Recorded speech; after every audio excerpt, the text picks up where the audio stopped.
বোয়ালখালী উপজেলার একটি বিহারের শতবর্ষী বুদ্ধিবৃক্ষ ও বুদ্ধ মন্দির চিবর কাপড়ে অগ্নিসংযোগ এবং বুদ্ধ মন্দির কপালে থাকা স্বর্ণের তিলক নিয়ে যাওয়ার ঘটনা ঘটেছে। এই ঘটনায় মোহাম্মদ রহিম নামের এক ব্যক্তিকে আটক করেছে সেনাবাহিনী। সে বোয়ালখালী উপজেলার শ্রীপুর খরমদ্বীপ ইউনিয়নের সন্দীপপাড়া এলাকার মোহাম্মদ রবিউল হকের ছেলে বলে জানা যায়। মঙ্গলবার 7 অক্টোবর ভোরে বোয়ালখালী উপজেলার 8 নং শ্রীপুর খরমদ্বীপ ইউনিয়নের জ্যেষ্ঠপুরা এলাকার কেন্দ্রীয় মহাবোধি বিহারে এই ঘটনা ঘটেছে।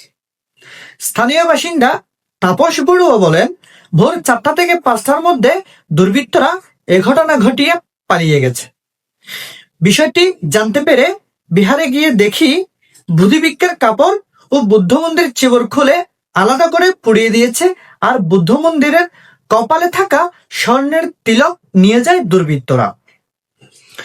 বোয়ালখালী উপজেলার 8 নং শ্রীপুর খরমদ্বীপ ইউনিয়নের প্যানেল চেয়ারম্যান মোহাম্মদ হাসান চৌধুরী বলেন, আমরা রাতে বুদ্ধ পূর্ণিমার অনুষ্ঠানে ছিলাম, তবে ধারণা করছি ঘটনাটি পরিকল্পিতভাবে ঘটানো হয়েছে।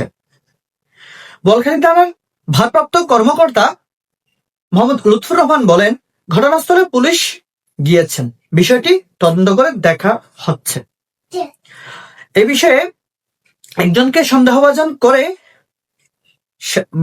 বোয়ালখালী দায়িত্বে থাকা সেনাবাহিনী তাকে আটক করেন এবং জিজ্ঞাসাবাদের এক পর্যায়ে তিনি স্বীকার করেন যে ঘটনাটি তিনি ঘটিয়েছেন।